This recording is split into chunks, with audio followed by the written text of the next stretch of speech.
You think you're free. But let me ask you, when was the last time you made a decision that wasn't shaped by fear? By rules you didn't choose? By voices in your head that whisper, "You can't. You shouldn't. What will they think?" From the moment you were born, society installed its code into you. Your fears, programmed, your obedience, rewarded, your dependency, carefully engineered. They trained you to crave safety, to color inside the lines, to follow the map, to never question who drew it. And it worked. 65% of people obey authority even when it harms others. Let that sink in. But here's the truth they don't want you to see. You're not broken. You were built this way. And if a system built you, maybe you can rebuild yourself. Good boy. Good girl. Two words that sound like love, but act like shackles. Because what do they really mean? Finish your vegetables. Sit still. Don't ask questions. Smile when you're told. Perform for approval and you'll be rewarded. Stray from the script and you'll be punished. Think about it. When's the last time a child was praised for courage instead of compliance? For saying, "This is wrong," instead of "Yes, ma'am." For crying when they're hurt, not hiding it to make adults comfortable? We teach children to amputate their instincts. Boys learn, "Don't cry. Anger is strength." Girls learn, "Don't upset anyone. Sweetness is safety." And every time they swallow their truth to keep the peace. Don't tell grandma her gift is ugly. Don't mention uncle's drinking. Just apologize even if you didn't do it. They lose a piece of themselves. Here's the tragedy. A child who's trained to prioritize others' comfort over their own boundaries becomes an adult who can't say no, who apologizes for existing, who trusts strangers' opinions more than their own gut, who would rather suffocate in silence than risk being difficult. This is how authority figures become gods. Not because they're right, but because we were programmed to believe we're wrong. And it's not your parents' fault. They were children once too. This is bigger than family. This is culture. This is systems. Passing down powerlessness like an heirloom. But here's what they don't tell you. That good boy or good girl you buried, they're still alive. And they're furious. Sit down, be quiet, memorize, repeat. 4 commands that built the modern world and broke the modern mind. School isn't education, it's indoctrination. Think about it. When a child asks why, they're not rewarded for curiosity. They're punished for defiance. Stop disrupting the class. Stop daydreaming. The answer is on page 42. Don't argue with the textbook. Creativity? A distraction. Originality?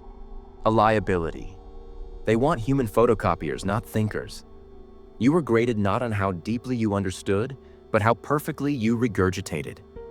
An A+ meant you could mimic the system, not master yourself. And what's the lesson hidden in every multiple choice test? There's only one right answer. Find it, obey it, never doubt it. Sound familiar? It's the same script that keeps adults in cubicles, religions in pews, and revolutions in textbooks. Let's name the game. Grades are a currency of compliance. They train you to crave external validation, to measure your worth in gold stars and percentages. And when you internalize that, you spend the rest of your life begging for permission slips. Promote me. Validate me. Tell me I'm good enough. But here's the twist they never taught you. Schools didn't just teach you math and grammar. They taught you helplessness. To freeze when there's no instruction manual. To panic when there's no authority figure to please. To mistake obedience for morality. Think I'm exaggerating? In 1971, the Stanford prison experiment proved a chilling truth. Give someone a uniform and a rule book and they'll torture. Give someone a desk and a syllabus and they'll surrender. We're all just prisoners of systems we didn't design, and students who never graduated from needing a teacher. But what if the real test isn't the one on your desk? It's the one they're afraid you'll start asking? Culture doesn't want creators. It wants consumers. Thinkers? Too dangerous. Dreamers? Too unpredictable. No, they need you hungry, distracted, addicted to the drip, drip, drip of validation that never fills you up. Open your eyes. Media isn't entertainment. It's anesthesia. A never-ending scroll of influencers selling you skincare routines and soul rot. Celebrities preaching self-love while editing their bodies into impossible shapes. Reality TV teaching you drama is destiny. And you're just a spectator, a fan, a stan, a background character in someone else's story. They've replaced heroes with hashtags. Once, we had Martin Luther King, Frida Kahlo, Einstein, flawed, furious, free. Now, heroes come pre-packaged, pre-approved, pre-followed. You don't choose them, algorithms do. And their job isn't to inspire you, it's to infantilize you, to make you whisper, "I could never be that," as you click add to cart. Let's get honest. You've been trained to chase applause, not purpose. To measure your life in followers, not fulfillment. Every like, a hit of dopamine, every comment, a jury ruling on your worth. They've turned your identity into an Instagram filter, smudging the edges until even you can't recognize yourself. And the saddest lie of all? You're only real when you're liked. So you shrink, you perform, you edit your thoughts before they leave your tongue. You trade your voice for a viral dance, your rage for a relatable meme. You become a mirror, reflecting whatever gets you clicks. And wonder why you feel hollow when the screen goes dark. This isn't accident, it's architecture. A system that profits from your self-doubt, your loneliness, your hunger to belong. Studies prove it. Social media triggers the same neural pathways as gambling. You're not weak, you're wired.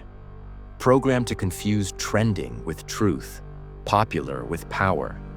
But here's what they forget. Every culture is built by rebels who refuse to stay small. So the next time you feel that itch to scroll, to compare, to beg for approval, ask yourself, who gains when you play small, and who are you when no one's watching? Power is like fire. Handled with skill, it warms you. Handled with fear, it burns you. And you were never given the match. Society taught you to fear power, to see it as corruption, arrogance, rebellion. But what if the real danger isn't wielding power? It's believing you don't deserve it? Think about the last time you self-sabotaged. The job you didn't apply for. The idea you abandoned. The love you walked away from. Was it laziness? Or was it something deeper? A voice hissing, "Who do you think you are?" That's not doubt. That's programming. Success feels like betrayal to a mind trained to stay small, to a good girl who learned her worth is in sacrifice, to a good boy who learned his role is to obey. You've been gaslit by a system that praises humility, while hoarding power for itself. Here's the cruelest trick. The system doesn't need guards or gates. It has something far stronger, your own mind. Every time you dismiss a dream as unrealistic, every time you mute your voice to avoid rocking the boat, every time you choose comfort over courage, you're not failing. You're following. Following rules etched into your neurons before you could spell your own name. Science calls this learned helplessness. Rats in cages stop trying to escape even when the door opens. Humans, we do the same. We stay in jobs that drain us, relationships that shrink us, lives that bore us. Not because we're weak, because we've been wired to mistake the cage for safety. But here's what they don't tell you. Your fear of power isn't a flaw. It's a symptom of a world that profits from your timidity. Think about it. Who benefits when you're too scared to negotiate your salary? Too guilty to set boundaries? Too humble to claim your ideas? The answer's in the silence. This is why self-help fails. You can't productivity hack your way out of programming. You can't meditate while the system still owns your definition of enough. Real change doesn't start with discipline. It starts with disobedience. So let's rewrite the script. You're not lazy. You were lied to, not stuck, sedated, not broken, brainwashed. And the moment you see the strings is the moment you can start cutting them. The first rebellion isn't a protest. It's a whisper that says, I see the code. You feel it, don't you? That quiet rage when you smile on command, that itch when you bite your tongue, that hollowness when you trade your truth for a lie called polite. That's your humanity punching through the programming. And it's time to listen. Breaking the program starts here. Not with grand gestures, but with glacial cracks in the facade. Say no to the roles that suffocate you, not the loud, dramatic no of movies. The silent no of a soul refusing to perform. Skip the family dinner where you're the punchline. Quit the job that treats you like a spreadsheet. Delete the app that sells your attention to the highest bidder. Rebellion isn't rebellion when you're screaming. It's rebellion when you're still. Next, reclaim your attention. Your focus is the last frontier they haven't fully colonized. Every notification is a pickaxe chipping at your sovereignty. So stop feeding the algorithm your fear, your envy, your loneliness. Read the book they banned. Watch the sunrise they monetized. Think the thought they can't hashtag. This isn't mindfulness. It's mindful resistance. Then, reclaim your voice. Not the one that's polished for podcasts or filtered for likes. The voice that cracks when you're angry, that shakes when you're scared, that roars when you're alive. Speak the unspeakable. I don't agree. This hurts. I want more. Let them call you difficult. Let them sneer selfish. Let them flinch at your light. Your voice is a muscle, atrophied, not dead. Finally, reclaim your energy. Stop pouring yourself into cups with holes. The friend who only calls to complain? The hustle that demands your soul? The guilt that drains like a vampire?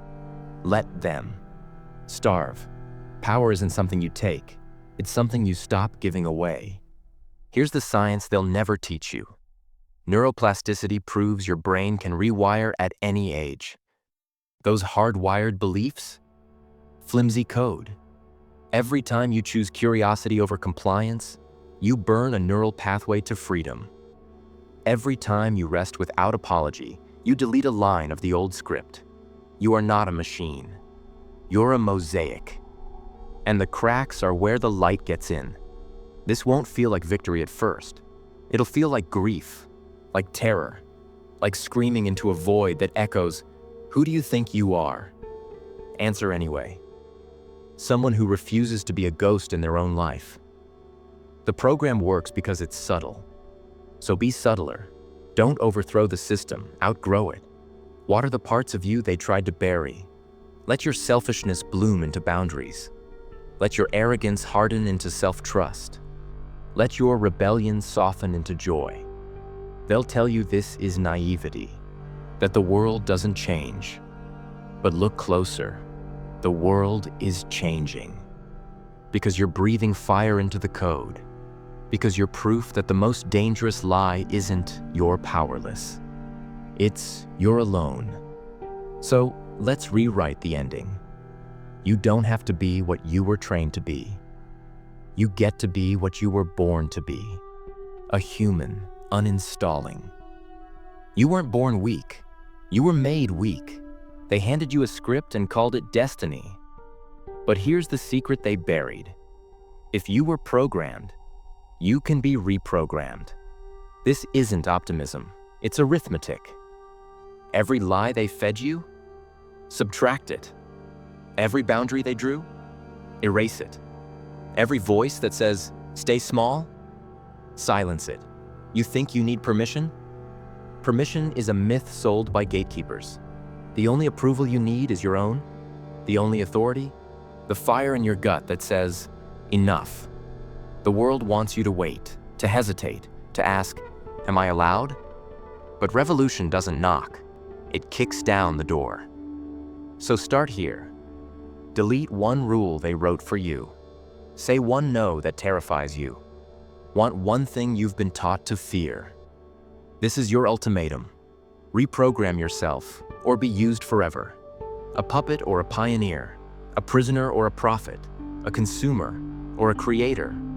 The chains were never yours to wear. The code was never yours to keep. So burn the manual, corrupt the algorithm. And when they ask, who gave you the right? Tell them, I reclaimed it. The end of your programming starts now.